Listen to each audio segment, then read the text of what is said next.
She's like a sickness in my brain, a vision standing by the window pane. She ripples through the blinds and leaves me in a daze. It's in the way her body moves me, the way she grabs me and intoxicates, until the signals in my mind forget to operate. Fragile skull, I take my pleasure from my alcohol. She'll never give you any time at all. She just comes and goes, you know, and she's got me living in a chemical love, and Hello everybody, welcome back to my channel. Happy September, and thank you for joining me for another Coffee and Crime Time. So today, we are sort of going back to a past case we've covered, the case of Gabby Petito, and we're doing something of an update video. There's a few things I want to talk about today. First, we have Brian Laundrie's written confession, or in my opinion, a written explanation would be a better way to describe it. A written justification narrative. I don't know what you would call it. It's definitely not a confession. But I have plenty to say about that. Personally, for me today, I'm not the one. I am feeling a little emotional because I put my kids on the bus today, and it was my son's first day of middle school and my daughter's first day of kindergarten. And so it's kind of sad because that's my last baby gone off to school. And I'm emotional, and I don't like Brian Laundrie. So right now, I'm feeling pretty cool, collected, calm. Got the cardigan on because it's a little fall-like outside.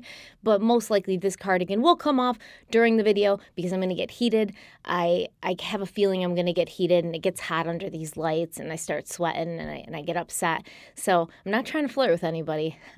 Just literally hot. I also want to talk about the civil lawsuit that Gabby's parents, Joseph Petito and Nicole Schmidt, have fired against Brian's parents, Christopher and Roberta Laundrie.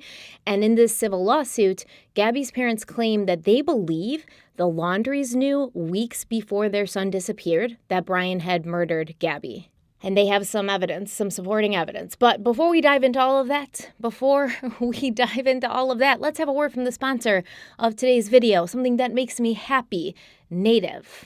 In fact, I'm glad I'm talking about Native right now because I did not put deodorant on yet this morning, and I know with this video, I'm going to need it because there's going to be some perspiration happening. But in all seriousness, I've been using Native deodorant and their body wash, for years at this point. And if you've been watching me for a while, you know that I love Native's products, and that's because there's so much to love about them. Native's deodorants are aluminum and paraben-free, they're vegan and cruelty-free, and they're made with familiar and simple ingredients that you know and love, like coconut oil and shea butter. And some of you might think this probably means the deodorants aren't effective, but in fact, the deodorants are very effective. First of all, they're non-sticky, they dry quickly, a couple swipes, that's all you need, and the deodorants stay on all day with 72-hour odor protection, even after a full day of moving around, exercising, or recording in front of hot lights and talking about Brian Laundrie like I am right now. Native also offers a wide range of scents that are simple and effective, and I want to show you some of my OG Native scents today, but I also want to tell you that I've just ordered some new scents from their cabin collection. They have like a new special edition cabin collection coming out for fall. I don't have them yet. Oh, I wish I did. But the anticipation is real. It's so real, especially because they have a warm cider and cinnamon scent. You know I'm a fall girl. I'm going to smell like a fall girl when I'm wearing that warm cider and cinnamon all day. I can't wait. But until those get here, I have my OG scents that I love and return to constantly. Like sea salt and cedar. This is one of Native's best scents, in my opinion. I love it. Cucumber and mint, once again, an oldie, but a goodie. Those are two of my favorites. I will always stay stocked up on them. But Native has so many different scents, whether you like something, spicier and more masculine, like the two I just mentioned, or something more floral, like, for instance, lavender and rose, okay? Or lilac and white tea, both great scents. And Native's fruity scents are some of my all-time favorites, like check it out, Sweet Peach and Nectar, which I actually have to order some more of this because it's very low. And Native also offers a plastic-free version of their deodorant with the same great scents, the same great formula. It's just wrapped up in a more sustainable packaging. And don't forget, Native has more to offer than deodorant. Native has some of the best body washes I've ever used. They also have toothpaste. I love their toothpaste, especially the charcoal one. Now, 3 deodorants would normally be $39, but if you use my link in the description box and my code stephanieH24, you'll get them for $26. That's over 33% off. And with that same code, stephanieH24, you can also get 20% off any body wash or toothpaste. Take advantage of that. Stock up on some body wash. Once again, just click the link in the description box, use code stephanieH24, and you'll get 3 deodorants for just $26, and you'll get 20% off the best body washes in the game. Thank you so much to Native for sponsoring today's video. Actually, I have to put some deodorant on really quick. I'm going to go with sea salt and cedar today. Quick, 1 and 2, and we smell good. Thank you so much to Native for sponsoring today's video, and let's dive in. So I'm actually recording this video on September 6th, so it's the first week of September, and it was just about a year ago today that Gabby Petito became a household name across the United States and even the world. Now, what happened in this case is pretty well known, and I've discussed it in depth in a previous video, which I'll link below.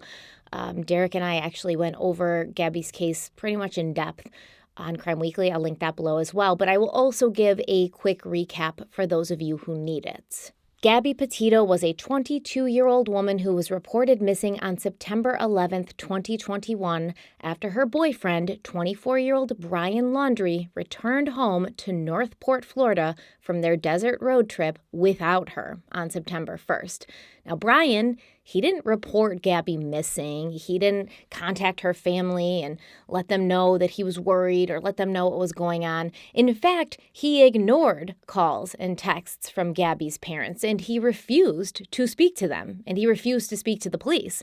He refused to tell the police what happened, where he'd seen Gabby last, where she was. He wouldn't tell anybody anything. A few weeks after returning to Florida and hiding from the police and the public and everyone, Brian Laundrie allegedly went hiking in the nearby Carlton Reserve, and he never returned home.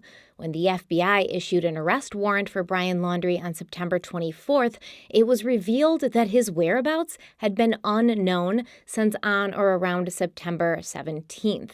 On September 19th, the FBI found human remains in the Bridger-Teton National Forest located in western Wyoming, and those remains were later confirmed to be the remains of Gabby Petito. A coroner determined that Gabby had died from strangulation and also blunt force trauma to her head and her neck, and her body had been out in the wilderness for 3 to 4 weeks before authorities discovered it. For a month, the authorities searched for Brian Laundrie, who at this point, obviously is a person of interest, suspect number 1 in what happened to Gabby Petito. And on October 21st, it was announced that partial human remains belonging to Brian had been found in the Carlton Nature Reserve.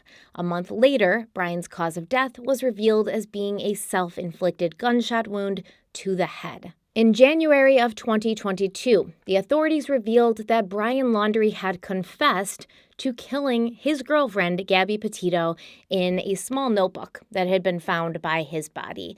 And they also had evidence that Brian had been sending text messages in an intentional attempt to lead people to believe that Gabby was still alive after he had killed her. And so there's a lot of talk about this notebook and other items found near Brian Laundrie's remains. In the news, on social media, we all were wondering, what was written in that notebook? What kind of things did Brian bring with him into the swampy Carlton Reserve, where he knew, apparently, that he was going to take his own life? And had he truly confessed to killing his girlfriend in cold blood? We didn't have the accurate answers until the end of June 2022, when Stephen Bertolino, who's the attorney for the Laundrie family and who was Brian's attorney when Brian was still alive, he released 8 pages of the notebook. And since this release, I've often questioned, I've asked myself, Stephanie, why did he do this? Why did Stephen Bertolino release these notebook pages? Now, Gabby's parents had already filed a civil lawsuit against Chris and Roberta Laundrie the previous March. And like I said, this lawsuit claims the Laundries know far more than they've admitted to knowing. And I want to say, if you live in Florida and you need a good defense attorney, Stephen Bertolino is your guy, man, because since day one, he's been riding hard for Brian, for Chris, and for Roberta, doing the very most to dilute any bad publicity and to portray the Laundrie family as victims in this situation. Victims almost equal to that of Gabby's parents. And listen, from what I can gather, Stephen Bertolino has known the Laundrie family for a long time. I think in one interview he said 15 to 20 years. So he probably pretty much watched Brian grow up. So there's some sort of connection here. There's some sort of deeper emotional connection between Stephen Bertolino and the Laundries. And when we talk about the lawsuit, I'm going to talk about why I think that's a bad idea, to represent clients when you are close friends with them. But I still can't understand, why did he release these notebook pages, right? When the FBI released Brian and Gabby's personal items, Gabby's stuff went to her family and Brian's stuff went to his family, and that included the notebook, which had been submerged underwater for weeks in a dry bag, and which apparently Chris and Roberta Laundrie were very eager to get their hands on from the moment it was discovered. They were trying to get this notebook hard. When Bertolino released the notebook pages, he said, quote, "As part of the return of property in FBI custody, I was given Brian's notebook. I would like to share with the public the note that the FBI alluded to on January 21st, 2022, that Brian claimed responsibility for the death of Gabby Petito," end quote. So I think that Bertolino is sort of trying to say that the pages he released were going to make Brian look better, and that it wasn't as simple and cut and dry as the FBI had made it seem. And although Brian was in a way responsible for Gabby's death, what he had done was out of love and mercy.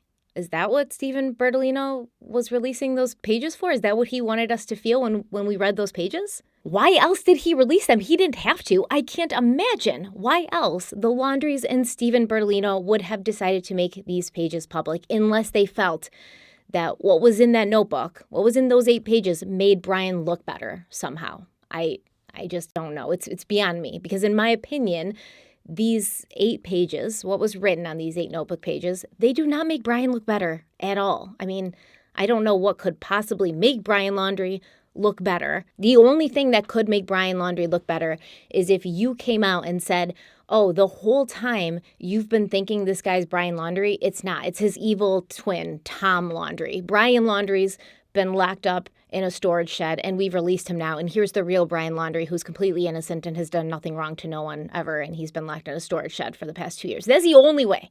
The only thing that could be, redeeming to Brian Laundrie, in my opinion, at this point. So let's read what he wrote, and I'll discuss my opinion and what I think as we go along, because honestly, I'm just disgusted by the whole thing. And it's one thing for me to know that he killed her, because I think we all knew that for a long time. We knew Brian Laundrie killed Gabby Petito. But to now see in front of us that Brian was trying to rewrite history and create his own narrative where he somehow comes out looking like a hero or something, where he talks about Gabby's last moments of life in such great, and in my opinion, fabricated detail, it's the epitome of adding insult to injury. So let's just read it. So Brian has sort of formatted his writing in this notebook as a letter to Gabby, even though we see pretty shortly in it's not that. This letter was clearly, in my opinion, written to be viewed by everyone, which is why he put it in a dry bag before he took himself out, right? He wanted to make sure that although he wasn't going to survive, his bullshit narrative and narcissistic justifications and excuses would. He starts by writing, quote, "Gabby, I wish I was right at your side. I wish I could be talking to you right now. I'd be going through every memory we've made, getting even more excited for the future. I can't live without you. I've lost every day we could have spent together, every holiday. I'll never get to play with blank again. It's unclear what that word is, but it looks like it's somebody's name. Never go hiking with TJ. I loved you more than anything. I can't bear to look at our photos, to recall great times, because it's why I cannot go on. When I close my eyes, I will think of laying on the roof of the van, falling asleep to the sights of a meteor shower at the Crystal Geyser. I will always love you. End quote. So that's just part of it. We're not done, not by far. I just want to clarify, TJ is Gabby's brother. And like I said, there was another name in there, but you can't make it out. And the reference to the meteor shower at the Crystal Geyser, it looks like it's a place in Utah where Gabby and Brian actually traveled during their road trip. So this is where he sort of stops talking to Gabby and starts sort of talking about her, as if he's trying to show the reader how they would feel if they knew Gabby, if they loved her, and then if they had lost her. He's not a great writer. He doesn't know how to use punctuation. He doesn't know how to format a sentence. So I'm pretty sure that's what he's trying to do at this point. But let me know what you think. So he says, quote, "If you were reading Gab's journal, looking at the photos from our life together, flipping through old cards, you wouldn't want to live a day without her. Knowing that every day you'll wake up without her, you wouldn't want to wake up. I'm sorry to everyone this will affect. Gabby was the love of my life, but I know adored by many. I'm so very sorry to her family because I love them. I'd consider her younger siblings my best friends. I'm so sorry for my family. This is a shock to them as well as a terrible grief. They loved as much, if not more than me. A new daughter to my mother, an aunt to my niece. Please do not make this harder for them. This occurred as an unexpected tragedy." Okay, so I'm going to pause here because, like I said, Brian's not a good writer, and maybe this is purposeful. He's all over the place. He's sort of talking in this nostalgic way, like, if you knew Gabby and you lost her, you wouldn't want to live without her either. And then he starts talking about how Gabby was loved and how he loves her family. And then he goes back to how Gabby was loved, but this time how Gabby was loved by his family. So he's bouncing around a bit, but he says he knows his family loved Gabby a lot, maybe even more than he loved her. And that was an odd statement to me, right? Brian claimed that Gabby was the love of his life, the most important person in the world to him, the most amazing girl to have ever walked the face of the earth. And he loved her so much that he could not bear to continue living without her. But he also says that his family maybe loved her even more than he loved her, which is odd.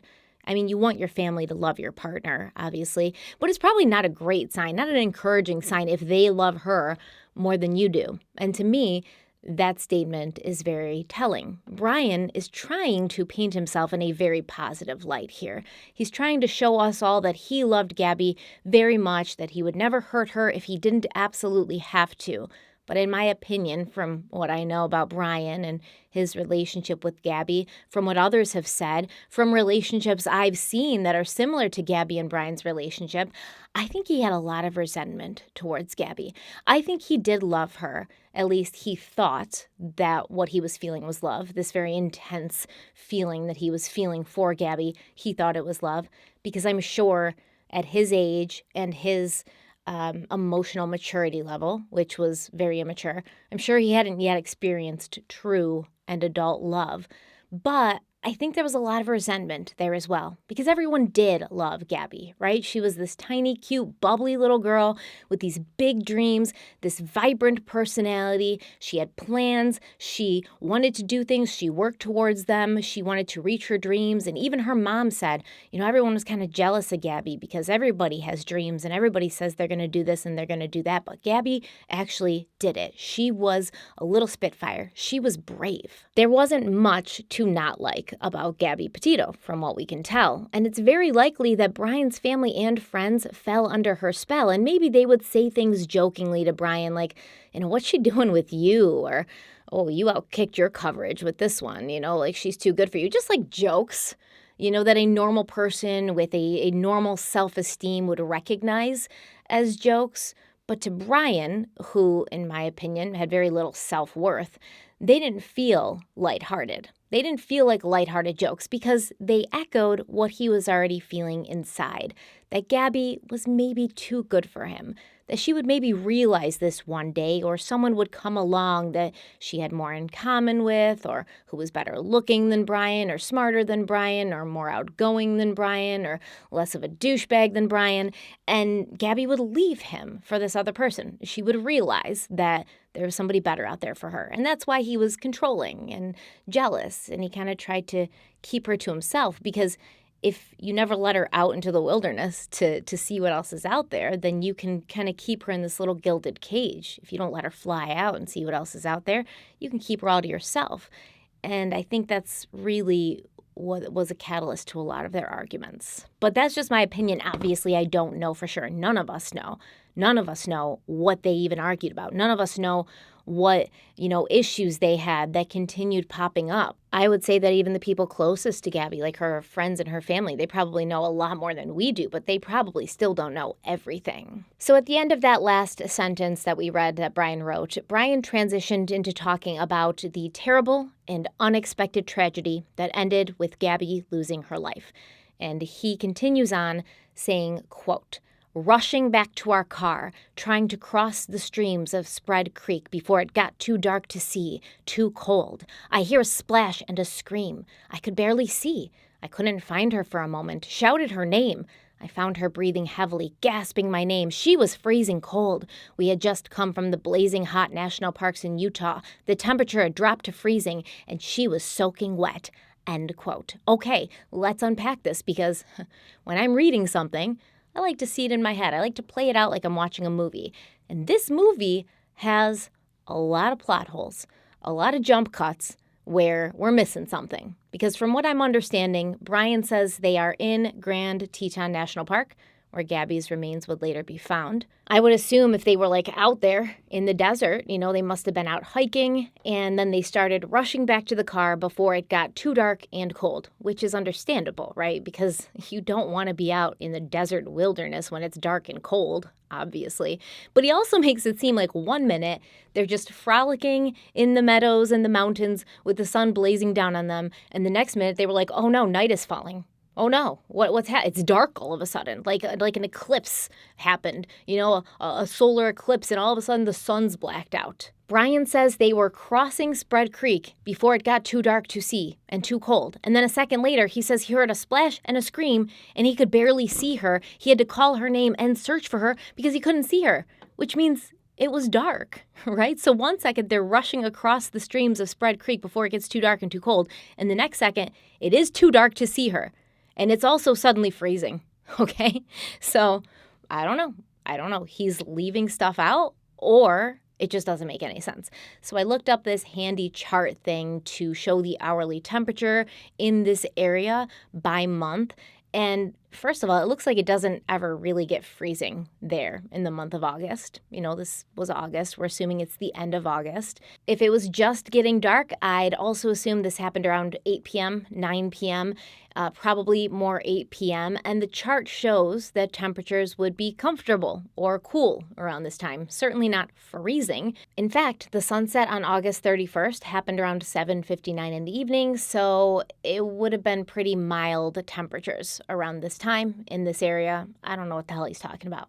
Brian continues saying, quote, "I carried her as far as I could down the stream towards the car, stumbling, exhausted, in shock when my knees buckled and I knew I couldn't safely carry her." End quote. Okay, once again, what the hell is going on? What is going on? From what Brian says, Gabby simply fell in a stream and she was wet and cold, right? Why would he have to carry her? Because she was too cold to walk from being wet and from the freezing temperatures that didn't even exist. Was Brian saying that he was stumbling, exhausted, and in shock? Why was he in shock? Because Gabby had fallen in a stream and gotten wet? How far did he carry her? Or how long did he carry her? He doesn't say, considering we know that Gabby's remains would later be found in the Spread Creek dispersed camping area, which is where he claims they were, right around that area when she fell in this stream and got too wet and cold to walk. It doesn't make any sense. And he says he's going towards the car as if he knows where the car is. So in this sentence, he makes it seem like he knows where the car is and how to get there. But then he kind of later makes it seem like he had no idea where they were or where the car was. Brian continues, writing, quote, "I started a fire and spooned her as close to the heat. She was so thin, had already been freezing too long. I couldn't at the time realize that I should have started the fire first, but I wanted her out of the cold back to the car. From where I started the fire, I had no idea how far the car might be, only knew it was across the creek." End quote. Okay, let's examine this. According to Gabby's father, Joe Petito, and her mother, Nicole Schmidt, Gabby's remains were found in an area of dispersed campgrounds on the borderline of Bridger Teton National Forest, about 40 feet away from where Grand Teton National Park begins. In order to get there, campers would have to cross over the creek bed that separates the campgrounds from the area where police found Gabby, and where Gabby and Brian's white van had been seen parked. Pretty close to where Gabby's remains were found. Now, remember from our past coverage on this case, the white van that Brian and Gabby had been driving across country was seen by a woman named Jessica Schultz by the Spread Creek area on August 26th, 2 days after Gabby had last spoken to her mother on FaceTime. Jessica called the police and reported that she'd been driving behind Brian in the white van. He parked on the side of the road, and then Jessica said, quote, "I'm pretty sure he got out of the van to look around or something. There was definitely nobody in the passenger seat." End quote. Jessica saw the same van, Gabby and Brian's van, there again in the same spot the next morning, and she said that she found this strange because it wasn't a designated parking place. There was no other tents or other campers in the area. It was kind of just on the side of the road that Brian had parked the van. Additionally, a family, Red, White, and Bethune, they were passing through the Spread Creek dispersed camping area, and they were taking a video of their journey because they do YouTube videos. And they also spotted the white van in their footage on August 27th, around 6 or 6:30 p.m. They had noticed that the van had Florida plates, and so they stopped to say hello because they were originally from Florida, but they said all the lights in the van were off, all the doors were closed up, and it didn't look as if anyone was inside the van. So according to Gabby's parents, the place where Gabby's body would later be found was, quote, "not far from the van. It was a 5-minute walk." End quote. Joe Petito, who had gone to the area to lay down some stones and flowers in the shape of a cross to memorialize his daughter, he described the area saying, quote, "So you have to cross over this creek bed, this rock area, and go through these tributaries. And once you get on the other side, it's just some trees sparsely placed throughout and a lot of sagebrush, a lot of low brush. It was an area where there were few trees and there was the remnants of a fire ring there. There was a clearing where I would assume, knowing I have a similar tent, where I would place my tent, and that opening would face out overlooking the mountain range." End quote. So let's go back to what Brian said, that he couldn't carry Gabby any further, even though we have no idea how long or how far he did carry her. And I'm not sure why he was having a hard time carrying her, because he literally says in this notebook, she was so thin. And I mean, she was, right? She was. Gabby Petito, she couldn't have been more than 98 pounds soaking wet. But Brian, he's having a hard time carrying her, and he's stumbling and in shock because she fell in the water. So Brian stops, he builds a fire, and he makes me sick, honestly, with this next statement, saying he spooned her as close to the fire as he could. I don't know why, but that one sentence, almost more than anything else he says in this notebook, it makes me feel livid. And as Joe Petito said, there's evidence that a fire was built there, but the fire pit and Gabby's body were found just a 5-minute walk from where the van was parked. Brian was supposed to be this keen and great outdoorsman, and he wants me to believe he didn't take mental stock of any of the landmarks they were passing as they initially hiked away from the van. A landmark like a stream or a creek or a tributary or, like where the camping area is. And he had no idea how far away they were from the van when he stopped and built this fire. He just knew it was across the creek, but he couldn't remember how long it had taken from when they left the van to when they reached the creek initially, earlier that day. I mean, I personally try to avoid walking outside at all, but even I would have a memory of whether it was like a short or a long walk from the van to the creek where they were camped out by. So what the hell? Like, I would know, oh, here's the creek.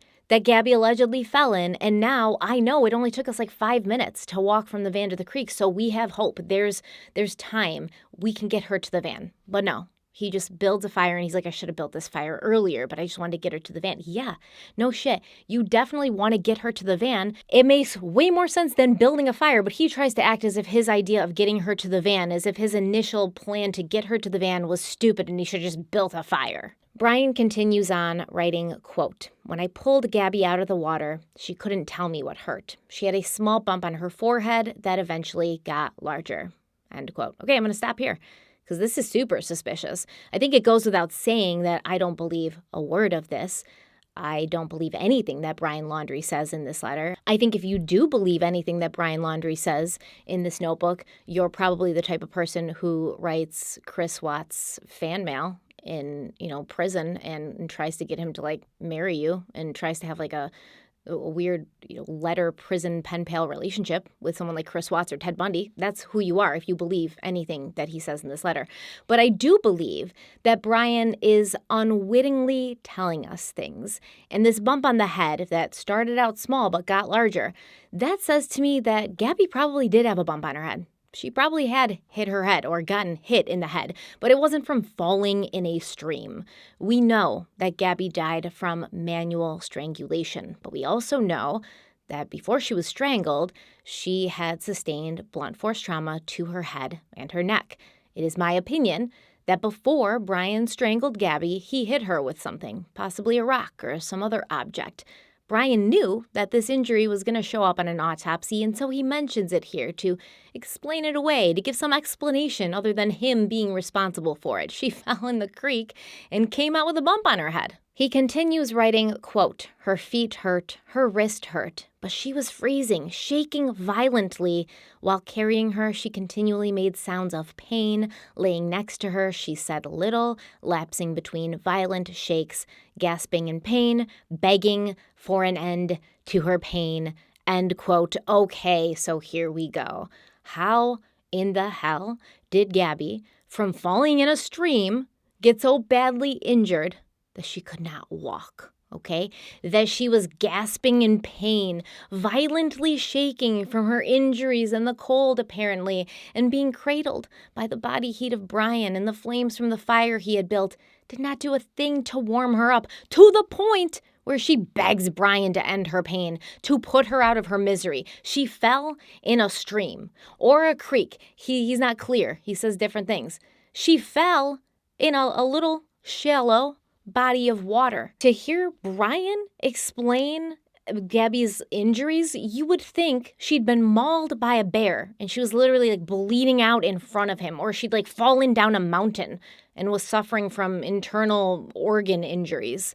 She slipped and fell in a stream, dude. Like, you've got to do better than this. We need a little bit more understanding of what possibly in this stream could have caused all of these injuries, to the point where she's literally shaking violently from the pain and begging for him to end it for her. Brian goes on to say, quote, she would fall asleep and I would shake her awake, fearing she shouldn't close her eyes if she had a concussion. She would wake in pain, start the whole painful cycle again, while furious that I was the one waking her, end quote. Here we go again. She's falling asleep, but he doesn't want her to sleep because she might have a concussion. And I mean, we all know that if you have a concussion and you go to sleep, you might not wake up again. And Brian wants us to know that Gabby was pissed at him, furious, he says, when he woke her up, because he doesn't want her to die. Once again, he's telling us something without telling us something. And this is just my opinion, but it seemed like Brian always thought he knew what was best for Gabby. He knew what was best for everyone, actually, what was best for humankind and the world. His social media posts were a collection of condescending, self-aggrandizing monologues about how much people suck, how they hurt themselves and the environment, and how Brian knows the answer to living the right way. If only all of us idiots would listen to him, or just, disappear from the planet. Either one. Because after all, according to Brian, quote, humans are primates, great apes in fact, but I don't know how great we are as a species, end quote. And don't forget the gem he wrote after visiting Zion National Park. Quote, Zion is proof that mankind can ruin anything, even in an effort to preserve it. Beautiful park, just with the unfortunate infestation of human beings, end quote. This is ironic to me that Brian says this about humans being able to ruin everything, even in the attempt to preserve it. Isn't that kind of what you did to Gabby Petito, the love of your life, the most amazing woman on the planet? You loved her so much, you killed her, right? Because if you can't have her, no one can. In an attempt to show her how much you loved her, to preserve this love, you ended her life. That kind of love I could do without. That kind of love is like, Lenny from Of Mice and Men. He loved all those little animals so much, he just squeezed them to death. Brian. So it's ironic that Brian looks at mankind and human beings in this way, and to me, I think it's a projection, because honestly, the person I think he's disgusted with is himself, not mankind as a whole. He sees himself and what's inside of him, and he projects that on every other human being. He thinks that because he feels a certain way and because he is toxic and deeply flawed and toxic to everything around him, he thinks everybody's like that because he's like that and he hates himself. That's just my opinion. So Brian Laundrie is living on the high pedestal he's placed himself on, and it did seem that he was controlling in his relationship with Gabby, and he sort of forced his morals and his worldview on her. It also seems from time to time that Gabby would push back, that she would disagree, and she would voice her dissenting opinion, which would appear to someone like Brian that she was getting mad at him, that she just didn't know what was good for her, which would have been frustrating for him. And he sort of illustrates this in his fictional tale of, the creek fall. Even in the last moments of her life, Gabby is getting mad and pushing back against him, even though Brian was simply trying to keep her alive. He thinks she might have a concussion. He's trying to keep her awake so she doesn't, fall asleep and go into a coma. And she's furious about it. Like, how dare she? Now, you may ask, why didn't Brian just cuddle Gabby up by the fire and run across the creek to quickly find the van and, get it closer to Gabby so he could get her some help, some medical help, more than a bonfire? Well, according to Brian's letter, quote, she wouldn't let me cross the creek, thought like me that this fire would go out in her sleep and she would freeze, end quote. Okay, so now Brian is fine with letting her fall asleep, If he goes off to find the van, he understands she might fall asleep. And the real concern in that scenario is that the fire is going to go out while she's sleeping and he's out getting help and she's going to freeze. He claims she won't let him leave. She's weak, shivering, in and out of sleep, shaking in pain, but she's very clear about one thing: Brian isn't going anywhere, which led to what happened next, apparently, something that Brian makes it seem was his only option at this point. She was cold. She was injured. She wouldn't let him go get help. Who knows why he couldn't use his cell phone or Gabby's cell phone to call someone? Maybe they'd both left their cell phones in the van, although I don't know why you would go out hiking in the wilderness without at least one cell phone. But, details. Maybe there was no service, although I'm sure you could, walk around a little bit, get some service. Come on. It's like a camping area pretty close to you, so I'm sure there's some service somewhere. You could do something. You could at least do the 911 emergency call thing, right? You could do that. But like I said, details. Who knows where their phones were? Who knows why he couldn't use his phone or her phone to call for help? So Brian continues on writing, quote, I don't know the extent of Gabby's injuries, only that she was in extreme pain. I ended her life. I thought I was merciful, and that is what she wanted, but I see now all the mistakes I made. I panicked. I was in shock. But from the moment I decided, took away her pain, I knew I couldn't go on without her, end quote. Now, Brian doesn't say that he thought it was merciful and he thought that's what she wanted. He says he thought it was merciful and it was what she wanted, making it seem as if there was some type of conversation between Brian and Gabby where she was like, yeah, dude, there's no getting out of this. I would rather have you choke me to death than leave me here by the fire and go get help or try to find the van or, head over to the camping area where other people will be and get someone to call the police or use your cell phone to call the police. I feel that this is the only option for me now since my fall into a shallow body of water. Please take away my pain. I want to die by your hands. He doesn't specify what she said, right? But he does make it seem like this was her idea, and she wasn't going to be happy with any other solution. Although he was willing to try other things, okay? He wanted to go get help, and he wanted to, do this and that and carry her, but no, this was the only option. Just moments before, Brian was waking Gabby up every time she closed her eyes because he didn't want her to become unconscious, and she was getting mad at him about this. And suddenly he's like, yeah, you're alive. Yeah, I would like you to stay alive, but I'm just going to strangle you to death to take away your pain from the massive injuries you must have sustained in the 2-foot fall in the stream. And taking Gabby's life in this merciful way, it didn't just mean that Gabby was going to be gone. Brian knew. He says he knew from the moment he made the decision to end her suffering that he was not going to be able to live without her, that he would have to follow her into death. But instead of taking his own life right there, besides the woman he loved more than anything in the world, so they could do, a whole romantic thing, Brian was going to go home first. He's going to go home first, as he explains in his letter. He realizes, he kills her with his own hands, and he's like, I can't go on. I can't live in a world if she's not in it. But first, I got some stuff to do. He says, quote, I rushed home to spend any time I had left with my family. Okay, listen, I know I only read like one sentence, but I do have to pause again. What does he mean, any time he had left? He knew he was going to take his own life to be with Gabby because he couldn't live without her. That says to me that this was going to happen at a time and on a date of his choosing, right? He's making it seem like he's just gotten a stage 4 terminal cancer diagnosis, and he could have 6 months or 6 days to live. He doesn't know. So he's going to spend it with his family. Such an odd way of wording that.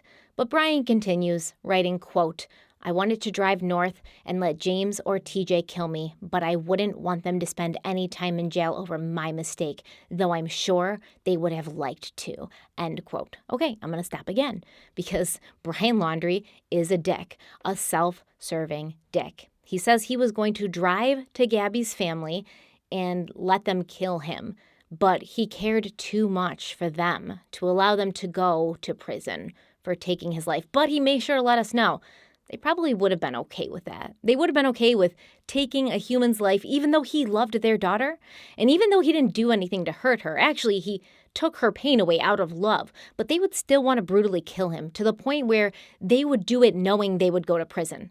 Brian Laundrie is someone who takes a life out of kindness and mercy.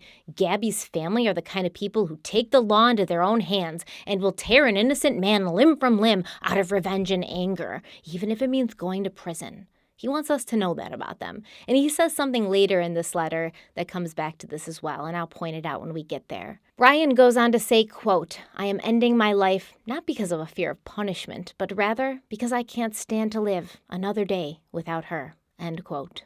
Bullshit. He definitely ended his life because he was afraid of the repercussions, and he definitely did it in this way, leaving behind this bullshit series of events so that it would plant doubt in our minds. And without him here to question, without him here to get the details that would certainly cause his story to fall apart even more, some people may always have that doubt, and they may be afraid to call him a murderer.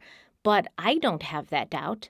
I'm not afraid. He's a murderer. Now, do I think that Brian loved Gabby? Yes. Like I said, in his own weird and twisted way, he probably loved her. He probably thought that the urge to control and possess Gabby was love. He thought that wanting her all to himself was love. Do I think that he was sad after he killed her? Yes, I do. I don't think this was premeditated. I don't think he had a plan to get her out in the wilderness and kill her. I think this happened because they were arguing. People like Brian, they usually don't like to be argued with. They don't like to be questioned. They don't like pushback. I think he got angry. Gabby may have said something that he didn't like. Gabby may have said, it's over. And in a moment of blind rage, he struck out, probably hitting her on the head with something. And then, realizing he had gone too far, he wrapped his hands around her neck to finish the job. We know that when Brian drove from Wyoming back to Florida, he listened to a Spotify playlist titled Mountaintops. It was a playlist that he and Gabby shared and contributed to together. And he added a few songs to this playlist by an artist called Matt Berry, and he listened to these songs on repeat on his way back to Florida. One of the songs is titled Woman, and it goes like this, quote, "Your woman is your angel, is your left side, is your whole life, and easily the most beautiful thing in the world. She'll soothe you, she'll accuse you, she'll confuse you, she'll lose you, but always be the best friend you have in the world. Time and space, things in their place. I know it's more than a feeling, 'cause my love, it has no ceiling for you. She's dangerous, she's courageous, contagious, she's ageless, and could be the last thing you see on this earth." End quote. It's a nice song. I like it. I actually have it on one of my playlists before this even happened, so it's kind of eerie and jarring when it comes on and I end up skipping it. But it does remind me of this generation's version of Billy Joel's She's Always a Woman, which is another song I like, another great song, I love Billy Joel. No one loves Billy Joel more than me. But if you listen to the words of both of these songs, you can see that they're sort of describing a very toxic, codependent relationship. I think that Gabby had a lot of connections with friends and family and acquaintances, but for Brian, there was only Gabby, and he would have forsaken all other relationships in his life to only have her. If somebody came to him and said, "You can have Gabby Petito forever, but you can't have any friends or family," he would have said, "Yes, sign me up. As long as it ensures that I have her forever and she never leaves me, I will get rid of everyone and everything else," because he was obsessed with her. And that feeling can be very passionate, very intense. That's why he thought he loved her. And the fact that he was listening to this song after he killed her and as he was going back to Florida, and he listened to it over and over again, is evidence that, he was upset she was gone, and he was sort of wallowing in that despair. The song talks about a complicated woman. She's an angel. She could also be confusing. She could be downright dangerous. She can make you feel good. She could make you feel bad. But none of it mattered because you loved her. You loved her with no limits and no boundaries. So even if she's crazy, she could be a crazy bitch, and it doesn't matter. And Billy Joel's song, She's Always a Woman, is very much like that as well. I mean, I feel like in Billy Joel's song, I can't remember the lyrics off the top of my head without the song playing, but I literally feel like he says, like, his girl could physically abuse him, but it doesn't matter because she's always a woman to him. And this is just, not a super healthy outlook on relationships. Like I said, codependent and toxic. Brian's letter goes on to say, quote, "I've lost our whole future together. Every moment we would have cherished. I'm sorry for everyone's loss. Please do not make life harder for my family. They lost a son and a daughter, the most wonderful girl in the world. Gabby, I'm sorry. I have killed myself by this creek in the hopes that animals may tear me apart, that it may make some of her family happy. Please pick up all of my things. Gabby hated people who litter." End quote. Okay, so the comment that he hopes animals may tear him apart because it will make some of Gabby's family happy? He's such a dick. Once again, Brian's the good guy. He loved Gabby. He killed her because she was suffering, and now he's taking his own life because he wants to be with her. He can't be without her, but he understands that her family is still going to be upset about this. However illogical that is, because they should understand that what he did was only what was best for Gabby, and they shouldn't have wanted their daughter to suffer in pain, but humans are just emotional parasites, so Brian, he gets it. They're going to be mad at him about this. Not everyone can be as spiritually elevated as Brian to the point where he's transcended all the petty emotions that humans feel. Brian clearly feels that not only are the members of Gabby's family the type of people who would go to prison simply because they want to kill him out of revenge, but they're also the type of people who would get some joy from knowing that his body was torn apart by bloodthirsty wild animals. Brian's the good one. Gabby's family are the violent, vengeful ones. And Brian has asked us all to go easy on his parents because they've already lost so much. And this is fair. And I think it's actually kind of nice on Brian's part. I think that this was probably the only genuine sentiment that Brian expressed in this letter because he was probably very regretful for the consequences of his actions rippling outwards and negatively affecting his family. I think that him saying, like, go easy on my family, he had seen what had been going on at the Laundrie house. He knew that people were very suspicious of his parents, rightly so. We'll talk about that. But he was, I guess, trying to get people to ease up on them, which I I don't know how this is going to do it, because honestly, he does say something earlier in the letter. I forget exactly what it was, but he says the first time he's like, be patient with my family or be nice to my family. This came as a shock to them too. So it almost sounds like they knew before he died what had happened. On June 27th, 2 days after the contents of the notebook were made public, or at least 8 pages of the notebook, Gabby's mother, Nicole Schmidt, tweeted the words, "fed up," along with a quote that said, "Narcissists rewrite history to escape accountability. You're not crazy." And on the Today Show, Nicole kind of elaborated and explained what she meant by this, saying, quote, "That was his character even in his last moments. He wanted to make sure he looked like the good guy, right? That's ridiculous. We know how she died." End quote. One of the Petito family lawyers, Patrick Riley, he has also claimed that there were other things found amongst Brian's possessions, including allegedly a letter from his mother, Roberta, which said "burn after reading" on the envelope, as well as a second confession located on a digital device and a possible third confession in written form that the FBI claims are somewhat different than the series of events Brian laid out in the notebook. And actually, this video has gone on longer than I expected, so I'm going to make a separate video to talk about the lawsuit against Chris and Roberta Laundrie, as well as these other objects that Patrick Riley is referring to, because there's a lot to go over there. It's very damning, actually. I personally can't say for sure that the Laundries know more than they say they know or knew more than they said they knew, but I do have my suspicions. And there are a lot of things that happened throughout and in the aftermath of the investigation that just don't sit right. So we'll talk about all of that in the next video. To finish this video, I want to tell you what my theory is, what I think happened to Gabby Petito. A new witness has recently come forward, and this person has asked to be referred to only by their first name, which is Chandler. And Chandler claims that he was stopped at a red light outside of the Moonflower Co-op in Moab, Utah on August 12, 2021. And he claims he saw Brian and Gabby arguing outside of their white van, and he saw Brian Laundrie swing on Gabby with a closed fist. Chandler said, quote, "It was kind of like a slapping motion, but with a closed fist. They were kind of yelling, and then Brian swung at her. I believe it was his left hand." End quote. Chandler claims that when Brian struck Gabby, it caused her to fall back against the van and hit her head. And there were 2 other witnesses that day, 2 other witnesses who were independent from each other, and they had witnessed the couple fighting, and they had seen Brian hit Gabby. So, as we know, Moab police pulled Brian and Gabby over up the road later that day, and they questioned them about what had happened. In the body cam footage, one police officer can be heard asking Gabby to turn her head so he can see the other side of her face. How are you doing? Good. Hey, we got a call about a male hitting a female and the 2 of them getting in this vehicle and taking off. So I don't want to try and defend myself by saying anything here, but I pushed her away. She gets really worked up. Hold on. I didn't play the part of the clip that I wanted to yet. But did I just hear Brian say, "I don't have time to defend myself" right now?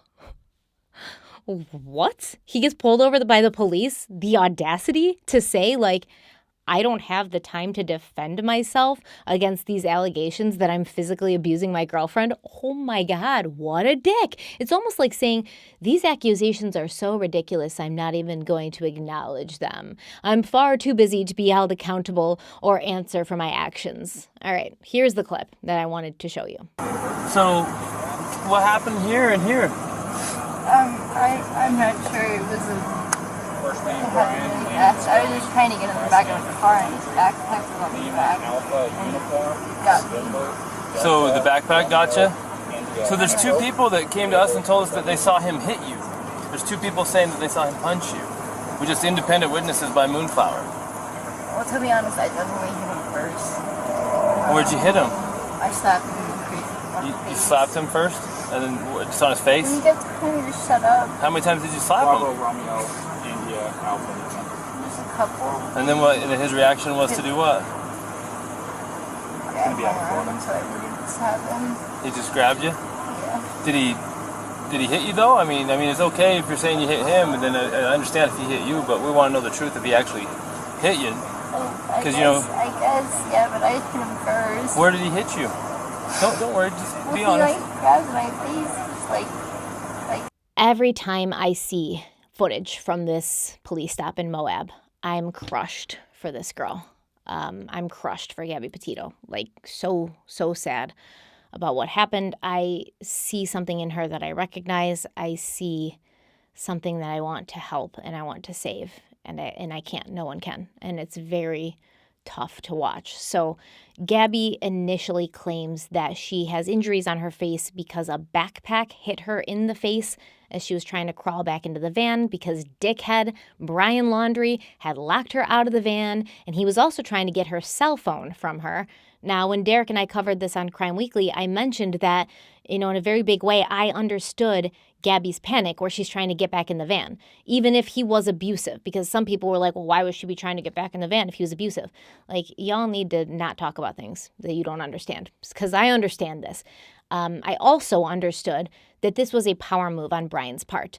They clearly argued about something, who knows what, and in the end, Brian didn't get from the argument what he wanted, which was most likely to have her cower to him and to have her kowtow to him and, say, you're right, Brian, about everything, and let's just go. So Brian took her phone and he got in her van and he locked the doors and he probably threatened to drive off. He may have even driven a little bit. Now, for a woman, this is a scary thing, to be left in a strange place with no phone, no wallet, no vehicle, not knowing if he's going to leave, where he's going to go, and when he might be coming back to get you. This is a different state than she lives in. He's got all her stuff that would allow her to get help or check into a hotel or call for help or do something or get food. He's got it all. Brian doing this was to show Gabby that in the end, he was in charge. And he was in control, and he was able to control how comfortable or uncomfortable she was, how safe or unsafe she was, how happy or unhappy she was. It's a common technique used by abusers where they withhold things as if to say, this is what your life would be like without me because I'm taking all of these things with me. I provide you these things. I provide you this safety. I provide you this security and this happiness. And if I take it, you'll just be left on the side of the road with nothing. And I know this is what he was doing. And I shouldn't say I know, but I know. In my heart, I know that this is what he was doing because it's been done to me before. So why would Gabby want so badly to get into the van with her abuser? Well, because that was the devil she knew, right? It was the lesser of two evils at that point. I think that Brian had probably put his hands on Gabby before, so she was kind of used to it. She'd been explaining it. She'd been explaining it away to herself and to others for a while. And it was at least something she was familiar with, whereas, being left on the side of the road with no phone and no money and no way of getting help in a strange place, like basically in the middle of nowhere, that wasn't something she was very comfortable with. In my opinion, Brian Laundrie did hit Gabby that day, and it wasn't the first day. It wasn't the first day he'd ever put his hands on her because she was already conditioned to protect him automatically. She already knew the script. From that fight in Moab on August 12th, Gabby and Brian allegedly spent the night apart, her in a hotel, him in the van. And then for some reason, Brian flew back to Florida on August 17th. He gives a reason, some storage unit nonsense. I don't believe it. But he left Gabby and the van at a hotel in Utah. He returned to Utah on August 23rd. And on August 24th, Gabby was seen checking out of the hotel. She last spoke to her mother, I believe it was August 24th. And it was a FaceTime or a phone call. So, Nicole Schmidt knew that Gabby was actually alive at this point. And Gabby allegedly sent her mother a text on August 30th claiming there was no service in Yosemite. And it's definitely believed that this text was not from Gabby at all. It was from Brian because Gabby was planning to go to Yosemite after the Grand Teton National Forest. But as we know, she never made it out of Wyoming. Now remember, there was that family traveling through the Spread Creek camping area, Red, White, and Bethune, and they saw the white van on August 27th. This was Jen Bethune and her family. They released the footage that they took of Gabby Petito's van, which showed what looked like a pair of flip-flops lying in the dirt next to the van, a pair of flip-flops or sandals that were identical to ones that Gabby Petito was seen wearing in pictures and on YouTube.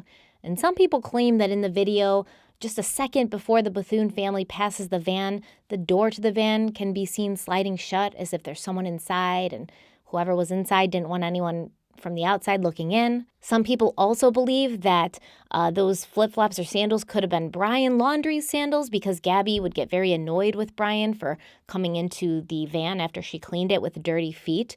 And this could mean that Brian and Gabby were both alive inside the van at this point, and he'd politely left his dirty sandals outside. Or it could mean that Brian and Gabby were already away from the van because Brian was known to hike in barefoot, which is something Gabby would, laugh about because people would always give him weird looks, which is why he did it, I think, because he wanted people to know he's not like other girls. He hikes barefoot.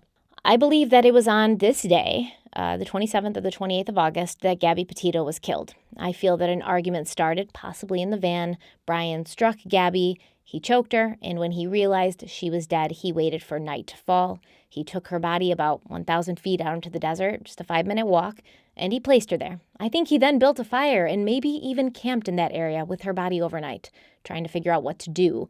In a sick way, maybe not wanting to leave her, not wanting to be in the van while he was trying to figure out what to do in case someone stopped to check in on him again, like Red, White, and Bethune. Brian maybe figured that this area, which was a bit more isolated and not someplace people camped, it would offer him the privacy to get his ducks in a row and spend one last night with the love of his life. And it gives me the creeps, because when Brian talks about cradling Gabby and spooning her as close to the fire as possible, I think he actually did that, man. I think he actually did that, but not when she was alive. Not when she was alive and injured from a fall in a stream. I think he may have done that after she was already dead, or, maybe after it hit her in the head and, she was dying and then he choked her. I don't know, but it's just such a specific detail to just be so random or completely made up. I feel like he did that, and I feel like he did spend the night there because, remember, he's seen on the 27th, and then he's seen again on the 28th with the van parked in the same spot. So what's up with that? So that's going to wrap up this video. In conclusion, I don't believe Brian Laundrie. I think he was a self-serving asshole to the very end. I think he convinced himself that, in a way, what he had done was a mercy killing of some kind, and he had convinced himself that he was a good guy. He didn't convince me. Did he convince any of you? Let me know in the comments. But the big question we are going to address in the next video is going to focus on Chris and Roberta Laundrie, Brian's parents, because the civil lawsuit alleges that they knew Gabby was dead as early as August 28th, which is crazy to me. And they kind of explain why they think this. So we're going to get into all of that next time. Thank you so much for being here. I'm not even really going to do anything. I might put a different shirt on just to give the illusion that I'm recording this next video on a different day. But I'm going to actually just, stop this and then start recording that. So they should come out pretty close to each other. You shouldn't have to wait that long. And if it's already out, I'll link it in the description box of this video so you can just navigate your way there pretty easily. Thank you so much for being here. Don't forget to follow me on social media, Instagram and Twitter. Links are in the description box. Don't forget to follow my podcast, Crime Weekly, that I co-host every week with retired police detective and Big Brother winner Derek Levasseur. Also, don't forget to check out our coffee company, Criminal Coffee Company. Very, very good coffee. Link is in the description box. I know that if you drink this coffee once, you will love it. So go check that out. Also, don't forget to check Native out. Remember, you're getting a great discount for great products. Links are in the description box. Thank you guys so much for being here. Stay kind, stay beautiful, stay safe. And I will see you very, very soon. Bye.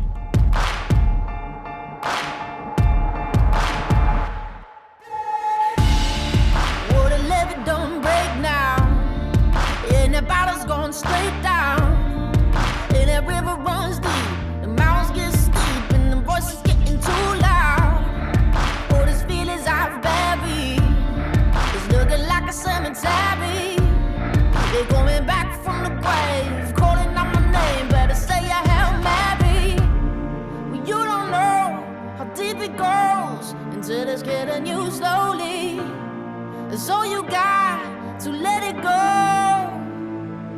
I got blood